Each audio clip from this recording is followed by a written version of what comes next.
دن اور رات میں ہم جب فرض نماز پڑھتے ہیں تو فرض نماز کے ساتھ کچھ ہمارے اوپر کچھ سنت لازم ہے۔ اب ہمارے ہاں جو سنت مؤکدہ پڑھی جاتی ہیں صبح کی نماز میں، ظہر کی نماز میں، مغرب کی نماز میں، عشاء کی نماز میں، ان کی تعداد کتنی ہے؟ ہمارے ہاں یہ فتنہ اس قدر تیزی سے بڑھا کہ ایک سوال مجھے ایک پڑھے لکھے نوجوان نے کیا، جس کے بارے میں مجھے یہ توقع نہیں تھی کہ یہ بھی یہ سوال کر سکتا ہے۔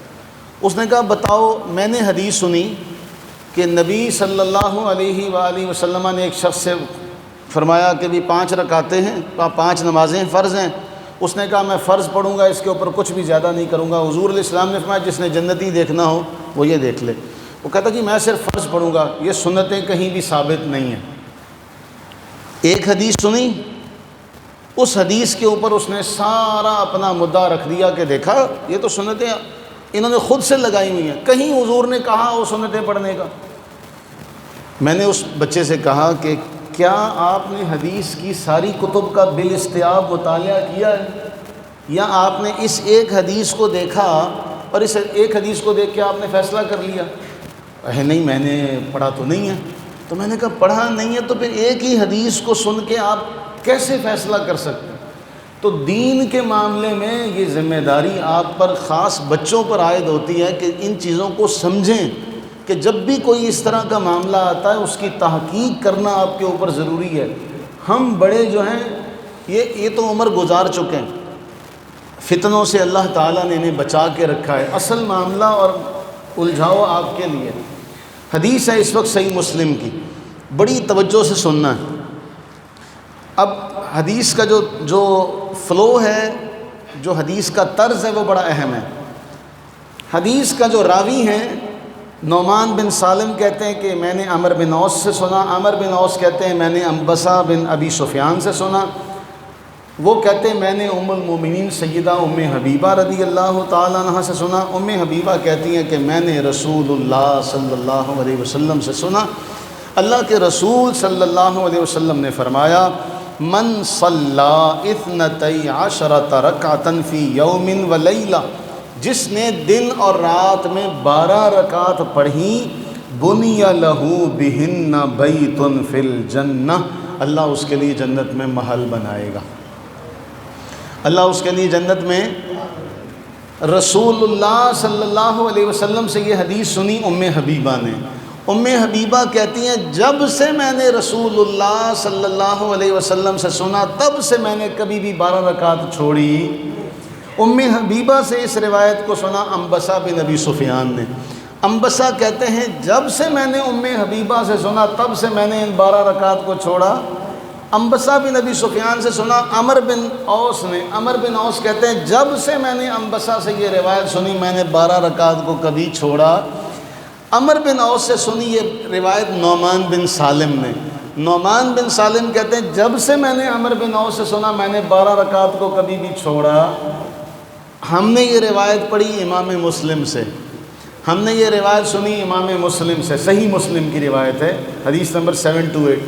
آج ہم بھی ان سب کی پیروی کرتے ہوئے، نعمان بن سالم 1، عمر بن اوس 2، انبسہ بن ابی سفیان 3، ام حبیبہ 4، ہم بھی ان کی پیروی کرتے ہوئے آج کے بعد یہ کہیں کہ ہم بھی سن رہے ہیں اور آج سے ہم بھی یہ ارادہ کرتے ہیں کہ ہم بھی ان 12 رکعت کو کبھی چھوڑیں گے۔ انعام کیا ہے؟ جنت میں محل بنے گا، جنت میں۔ ایک روایت، دوسری روایت جامع ترمذی کی، اس میں نبی صلی اللہ علیہ وسلم نے فرمایا، اما عائشہ اس کو روایت کرتی ہیں، فرمایا جس نے دن اور رات میں 12 رکعت پر ہمیشگی اختیار کی اللہ اس کو جنت میں محل عطا فرمائیں گے۔ اب اس کی تفصیل ہے جامع ترمذی میں۔ تفصیل کیا ہے؟ 4 رکعات قبل الظہر، ظہر سے پہلے، اونچی، ظہر سے پہلے، ورکعتین بعدها، 2 ظہر کے بعد، ورکعتین بعد المغرب، 2 مغرب کے، ورکعتین بعد العشاء، 2 عشاء کے بعد، ورکعتین قبل الفجر، اور 2 فجر سے پہلے۔ اب ان کے بارے رسول اللہ صلی اللہ علیہ وسلم نے کیا فرمایا؟ اللہ اس کے لیے جنت میں، تو بھئی حکم کسے کہتے ہیں؟ تائید ترغیب کسے کہتے ہیں؟ کہ حضور نے فرمایا جنت میں محل بنیں گے، تو پھر حضرت ام حبیبہ نے کیا فرمایا؟ جب سے میں نے سنا تب سے میں نے نہیں چھوڑی۔ ان سے انبسا نے سنا، کہا جب سے میں نے ام حبیبہ سے سنا میں نے تب سے۔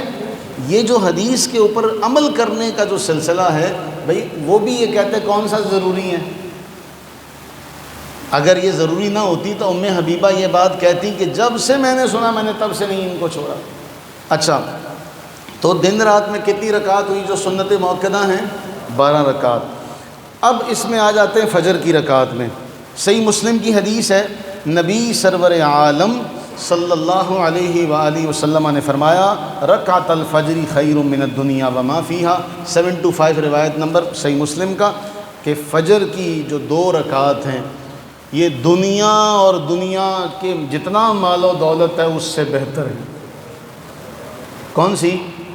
فجر کی جو 2 سنتیں ہیں یہ دنیا اور دنیا ما فیہا سے کیا ہیں؟ بہتر ہیں۔ پھر اسی طرح ایک اور روایت ہے صحیح مسلم کی کہ نبی سرور عالم صلی اللہ علیہ وسلم نے فرمایا لہما احب الی من الدنیا جمیعا، یہ 2 رکعت مجھے دنیا کے تمام مال سے زیادہ محبوب ہیں۔ دنیا کے تمام مال سے زیادہ۔ سنن ابو داؤد کی حدیث نمبر ہے 1258، اس میں ابو ہریرہ رضی اللہ تعالیٰ عنہ روایت کرتے ہیں کہ رسول اللہ صلی اللہ علیہ وسلم نے فرمایا لا تدعوہما، ان کو کبھی نہ چھوڑنا، وَإِن تَرَدْتُكُمُ الْخَيْلَ، تم پہ گھوڑے بھی چڑھ آئیں، تمہارے سرحانے لشکر پہنچ جائے تب بھی تم نے ان کو چھوڑنا، اس لیے ہم ان کو پابندی سے ادا کرتے ہیں۔ اس کے بعد فجر کی جو سنتوں میں قرات ہوتی ہے، صحیح مسلم کی حدیث نمبر ہے 726، ابو ہریرہ رضی اللہ عنہ کہتے ہیں ان رسول اللہ صلی اللہ علیہ وسلم قرأ فی رکعتی الفجر قل یا ایھا الکافرون وقل ھو اللہ احد۔ فجر کی سنتوں میں رسول اللہ صلی اللہ علیہ وسلم کون سی 2 صورتوں کی قرات کرتے تھے؟ سورہ کافرون اور سورہ اخلاص کی۔ تو کبھی کبھی فجر کی سنتوں میں یہ 2 صورتیں اس نیت سے پڑھیں کہ رسول اللہ علیہ السلام نے ان کو پڑھا ہے۔ اب اگر بالفرض یہ رہ جائیں، یہ فجر کی 2 سنتیں رہ جائیں، تو نبی سرور عالم صلی اللہ علیہ وآلہ وسلم کا فرمان جامع ترمذی میں 419 نمبر، ابن عمر رضی اللہ عنہ کہتے ہیں کہ رسول اللہ صلی اللہ علیہ وسلم نے فرمایا لا صلاۃ بعد الفجر الا سجدتین، کہ فجر کی جب نماز کا وقت ہو جائے تو سوائے فجر کے کوئی اور نماز جائز ہے۔ یہ بھی ایک بڑا اہم مسئلہ ہے کہ جب فجر کی نماز کا وقت ہو جائے تو فجر کے علاوہ کوئی بھی نماز نہیں پڑھی جائے گی۔ اب اس میں یہ روایت کرتے ہیں امام ترمذی کہ اس بات پر اہل علم کا اتفاق ہے، وہ اس بات کو ناپسند جانتے ہیں کہ طلوع فجر کے بعد سوائے فجر کی سنتوں کے کوئی اور نماز پڑھی جائے، اس کو اہل علم نے پسند نہیں کیا، بلکہ وہ کہتے ہیں لا صلاۃ بعد طلوع الفجر الا رکعتی الفجر، کہ فجر کی نماز کا وقت ہو جانے کے بعد سوائے فجر کی 2 سنتوں کے کوئی اور بھی پڑھنا نبی سرور عالم صلی اللہ علیہ وسلم کا طریقہ کیا تھا کہ جب فجر کی نماز کا وقت ہو جاتا کان النبی صلی اللہ علیہ وسلم یصلی رکعتین خفیفتین بین النداء والإقامہ من الصبح، کہ رسول اللہ صلی اللہ علیہ وسلم فجر کی نماز کا وقت ہو جانے کے بعد اذان اور اقامت کے درمیان میں 2 ہلکی سی رکعت پڑھتے، خفیفین رکعتین خفیفین بین النداء والإقامہ من صلاۃ الصبح، کہ اقامت اور اذان کے درمیان 2 ہلکی سی رکعت پڑھتے، یعنی فجر کی نماز کا جب وقت طلوع ہو جائے گا تو سوائے فجر کے کچھ اور پڑھا، فجر کی نماز کا وقت ہونے سے پہلے نفل وغیرہ تہجد کے پڑھے جا سکتے ہیں، جیسے ہی فجر کی نماز کا وقت ہوگا سوائے فجر کے کچھ اور پڑھا نہیں جائے گا۔ اب فجر کی نماز کے لیے آپ مسجد میں آئے، اب یہ ایک اور بڑا اہم مسئلہ، فجر کی نماز کے لیے مسجد میں آئے، اب رسول اللہ صلی اللہ علیہ وسلم نے فرمایا جب فرض نماز کھڑی ہو جائے تو سوائے فرض کے کچھ اور پڑھا۔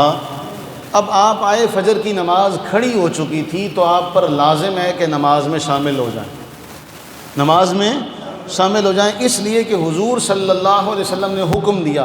اب سنتیں کس کی وجہ سے پڑھ رہے ہیں؟ رسول اللہ صلی اللہ علیہ وسلم کے حکم کی وجہ سے۔ اسی ہستی نے یہ حکم بھی دیا اذا اقیمت الصلاۃ فلا صلاۃ الا المکتوبہ، کہ جب نماز کھڑی ہو جائے تو فرض نماز کے علاوہ کوئی نماز نہ پڑھی جائے، اس لیے یہ خیال کیا جائے۔ اب اس میں ایک اور روایت ہے، یہ روایت ہے صحیح بخاری کی 663 نمبر ہے اس کا۔ مالک بن بحینا کہتے ہیں کہ رسول اللہ صلی اللہ علیہ وسلم نے ایک شخص کو دیکھا کہ وہ صبح کی نماز کے وقت 2 رکعت ادا کر رہا تھا اور فجر کی نماز کا وقت ہو چکا تھا۔ نبی صلی اللہ علیہ وسلم نے فجر کے فرض پڑھائے۔ فجر کے فرض پڑھانے کے بعد آپ صلی اللہ علیہ وسلم نے اس سے پڑھایا، صبح کی نماز 4 رکعت ہوتی ہے، صبح کی نماز 4 رکعت ہوتی ہے، کہ جب فرض پڑھے جا رہے تھے تب بھی تو سنتیں ادا کر رہا تھا، تو فجر کی نماز 4 نہیں ہے بلکہ 2 ہے، ایک روایت۔ دوسری روایت ہے جس کا باب ہی یہ باندھا کہ جب مؤذن اقامت کہنے لگ جائے تو اس کے بعد نفل نماز نہیں پڑھی جائے گی۔ اس میں یہ روایت واضح طور پر ہے کہ رسول اللہ صلی اللہ علیہ وسلم مسجد میں داخل ہوئے صبح کے لیے، ایک شخص مسجد کے کنارے پر 2 رکعت نماز پڑھ رہا تھا۔ نبی صلی اللہ علیہ وسلم نے جب نماز سے فارغ ہوئے فرمایا، اے فلاں بتا کون سی نماز ہے جو تو نے پڑھی یا تو نے ہمارے ساتھ پڑھی؟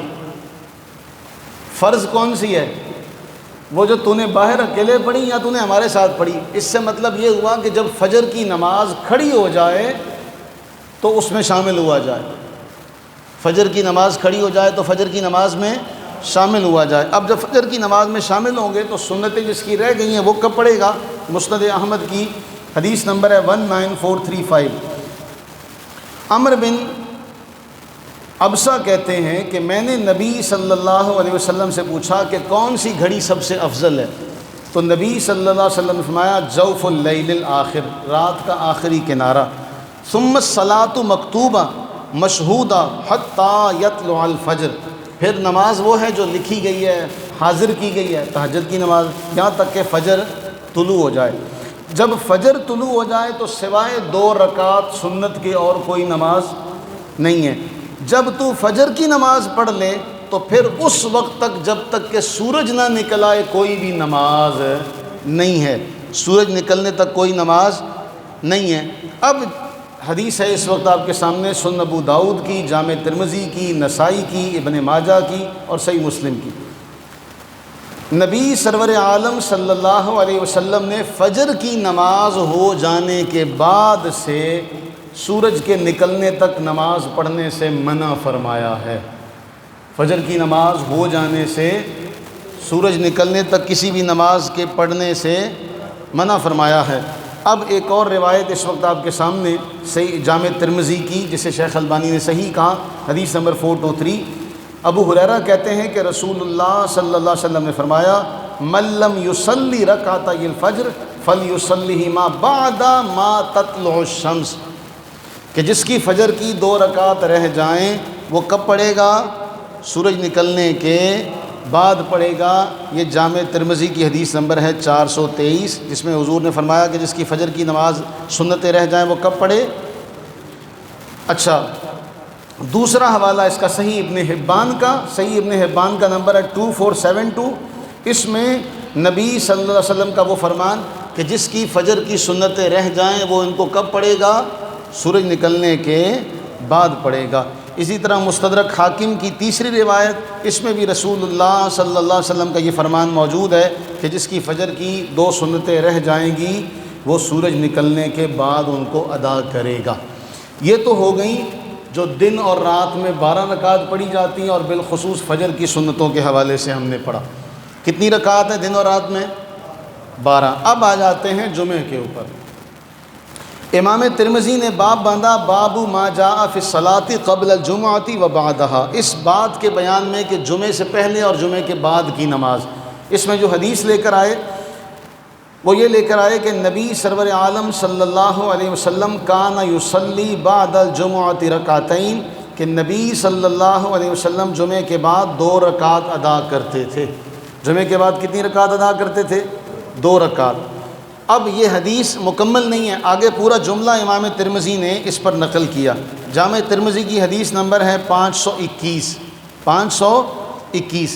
اب آگے ہے 522 عبداللہ ابن عمر سے۔ اس میں بھی یہی ہے کہ رسول اللہ صلی اللہ علیہ وسلم جب جمعے سے فارغ ہوتے تو آپ 2 رکعت ادا کرتے۔ 521 میں بھی ہے 2 رکعت، 522 میں بھی ہے 2 رکعت، 523۔ اس میں ابو ہریرہ فرماتے ہیں کہ رسول اللہ صلی اللہ علیہ وسلم نے فرمایا، جو تم میں سے جمعے کے بعد نماز پڑھنا چاہے فَلْيُصَلِّ أَرْبَعًا، اسے چاہیے کہ کتنی پڑھے؟ 4۔ اسے چاہیے کہ کتنی پڑھے؟ 4۔ اسی حدیث کے متصل امام ترمذی کہتے ہیں عبداللہ بن مسعود سے روایت کیا گیا۔ جامع ترمذی کی حدیث نمبر 523 کے ہی حصے میں امام ترمذی کہتے ہیں وَرُوِيَ عَنْ عَبْدِ اللَّهِ بْنِ مَسْعُودٍ أَنَّهُ كَانَ يُصَلِّي قَبْلَ الْجُمْعَةِ أَرْبَعًا وَبَعْدَهَا أَرْبَعًا، عبداللہ بن مسعود جمعے سے پہلے بھی 4 پڑھتے تھے، جمعے کے بعد بھی۔ وَرُوِيَ عَنْ عَلِيِّ بْنِ أَبِي طَالِبٍ، اور حضرت علی بن ابی طالب سے یہ روایت مروی ہے رضی اللہ تعالیٰ عنہ کہ امرا ان یصلی بعد الجمعۃ رکعتین ثم 4، کہ حضرت علی رضی اللہ تعالیٰ عنہ نے حکم دیا، حضرت علی رضی اللہ تعالیٰ عنہ نے حکم دیا۔ کیا حکم دیا؟ کہ 2 بھی پڑھی جائیں 4 بھی پڑھی جائیں۔ اب جمعے کے بعد کتنی ہو گئی؟ حضرت علی نے کیا دیا؟ حکم دیا۔ حضرت علی نے حکم دیا کہ 2 بھی پڑھی جائیں 4 بھی پڑھی جائیں۔ اب وہ 4 اور 2 والی روایتوں کو جمع کر کے حضرت علی رضی اللہ تعالیٰ عنہ نے دونوں پر عمل کرنے کا حکم دیا۔ یہ کس کے حکم سے آپ پڑھتے ہیں؟ حضرت علی المرتضیٰ رضی اللہ تعالیٰ عنہ کے حکم سے۔ اور یہ روایت کہاں ہے؟ جامع ترمذی میں۔ جامع ترمذی کا حدیث نمبر ہے 523، جس میں حضرت علی رضی اللہ عنہ کا یہ فرمان ہے کہ جمعے کے بعد 2 بھی پڑھو اور 4 بھی پڑھو۔ اب مصنف عبدالرزاق امام بخاری اور امام مسلم کے استاذ، امام بخاری اور امام مسلم کے استاذ نے باب باندھا باب الصلاۃ قبل الجمعہ و بعدها۔ اس میں آپ نے حضرت عبداللہ ابن عمر کا ایک فعل نقل کیا کہ آپ جب جمعے سے فارغ ہوئے تو آپ نے پہلے 2 پڑھی پھر آپ نے 4 پڑھی۔ کتنی ہو گئیں؟ 6۔ ایک روایت حضرت علی رضی اللہ تعالیٰ عنہ کی اور دوسری روایت حضرت عبداللہ عمر رضی اللہ تعالیٰ عنہما کی۔ کتنے کے بارے میں؟ 6 رکعت کے بارے میں۔ کتنی روایتیں ہوئی؟ 2 روایتیں۔ ایک کس سے ہوئی؟ حضرت علی سے، اور دوسری حضرت عبداللہ بن عمر رضی اللہ تعالیٰ عنہما سے۔ یہ مصنف عبدالرزاق کا حدیث نمبر ہے 5524۔ ابن مسعود نے، عبداللہ ابن مسعود رضی اللہ تعالیٰ عنہ، یہ جمعے سے پہلے بھی 4 پڑھتے تھے، جمعے کے بعد بھی 4 پڑھتے تھے۔ حضرت علی رضی اللہ تعالیٰ عنہ نے حکم دیا کہ جمعے کے بعد 6 رکعت پڑھی جائیں۔ مصنف عبدالرزاق میں بھی یہ روایت ہے، مصنف ابن ابی شیبہ میں بھی یہ روایت ہے۔ اب 3 کتب، جامع مصنف ابن ابی شیبہ، مصنف عبدالرزاق، ان 3 کتب حدیث میں حضرت علی المرتضیٰ شیر خدا رضی اللہ تعالیٰ عنہ کا یہ فرمان کہ جمعے کے بعد جس نے نماز پڑھنی ہے کتنی پڑھے؟ 6 رکعت پڑھے۔ جمعے کے بعد جس نے نماز پڑھنی ہے کتنی پڑھے؟ 6 رکعت پڑھے۔ اب یہ روایت ثابت ہو گئی کہ جو جمعے کے بعد پڑھے گا 6 پڑھے گا، ٹھیک ہے، یاد رہے گی۔ اب میں ایک اور چیز آپ کو دکھاتا ہوں کہ آپ نے یہ جو جمعے کے بعد 6 رکعت پڑھی تھی، یہ کس کے فرمان سے پڑھی تھی؟ حضرت علی رضی اللہ تعالیٰ عنہ کے فرمانے سے۔ اب ہمارے ایک صاحب ہیں، وہ لکھتے ہیں کہ جی جمعے کے بعد ایک حدیث میں آتا ہے 2 پڑھی جائیں، ایک میں آتا ہے 4 پڑھی جائیں۔ کہتے ہیں اس لیے یا تو 2 پڑھ لی جائیں یا 4 پڑھ لی جائیں، لیکن جو 6 پڑھتے ہیں نا، کہتے ہیں یہ اپنی طرف سے پڑھتے ہیں۔ یہ کس کی طرف سے پڑھتے ہیں؟ اپنی طرف سے پڑھتے ہیں۔ اب میں وہ جملہ آپ کو دکھاتا ہوں، 1427 نمبر روایت سنن ابو داؤد کی۔ اب یہ آپ کو نظر شاید آئے یا نہ آئے، اس میں یہ لکھ رہے ہیں کہ جی راجع بات یہ ہے کہ 2 بھی پڑھی جا سکتی ہے 4 بھی، جبکہ بعض لوگ قولی اور فعلی دونوں روایات پر عمل کے قائل ہیں۔ بعض لوگ کون ہیں؟ بعض لوگ قولی اور فعلی دونوں روایات پر عمل کے قائل ہیں، یعنی 4 بھی پڑھ لیں اور 2 بھی، کل 6 ہو گئی، لیکن یہ بات بلا دلیل ہے۔ یہ لکھا ہوا ہے آخر میں، یہ بات بلا دلیل ہے، یہ بات بلا۔ اب یہ حدیث کی شرح لکھتے ہوئے جملہ لکھ رہے ہیں، حدیث کی کتاب میں حدیث کی شرح لکھتے ہوئے یہ صاحب لکھتے ہیں کہ جو ان دونوں کو جمع کرتے ہیں یہ بات بلا۔ آپ نے ابھی جامع ترمذی کی حدیث پڑھی کہ حضرت علی المرتضیٰ رضی اللہ تعالیٰ عنہ نے حکم دیا کہ 2 بھی پڑھے اور کل کتنی ہو گئی؟ تو یہ حکم کس نے دیا؟ آج کا ملا اٹھ کے کہے کہ یہ دونوں کو جمع کرتے ہیں یہ بات بلا، تو یہ اعتراض کس پہ ہوا؟ یہ ہے اپنے اپنے مسلکوں کا بقا کا معاملہ، کہ چونکہ ہم 2 پڑھتے ہیں یا ہم ہی 4 پڑھتے ہیں، یہ جو حنفی 6 پڑھتے ہیں ان کے ہم نے عمل کو ثابت کرنا کہ یہ حدیث سے ثابت نہیں، اس لیے لکھ دیا کہ یہ عمل بلا دلیل ہے۔ کیا اس بندے نے جامع ترمذی نہیں پڑھی ہوئی؟ یا اس بندے نے جامع ترمذی میں، مصنف ابن ابی شیبہ میں، مصنف عبدالرزاق میں حضرت علی کا یہ فرمان نہیں پڑھا ہوا؟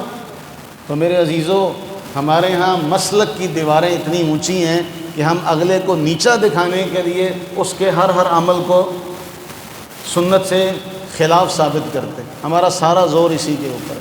تھوڑی سی زحمت یہ صاحب کرتے اور کہتے کہ ہاں بھائی جو 6 پڑھتے ہیں وہ حضرت علی کے قول پر عمل کرتے ہیں، اس لیے کہ 4 والی روایت بھی صحیح اور 2 والی بھی، تو حضرت علی نے دونوں کو جمع کرتے ہیں، تو ہم کس کے پیچھے؟ بات سمجھ سیدھی ہے نا، کس کے پیچھے ہیں؟ اللہ سے یہ دعا کریں کہ اللہ تعالیٰ تمام فتنوں سے ہماری اس نئی نسل کی حفاظت فرمائے، ہم سب کو ایمان کی سلامتی عطا فرمائے، اور ایمان ہم سب کو نافع علم عطا فرمائے، آمین۔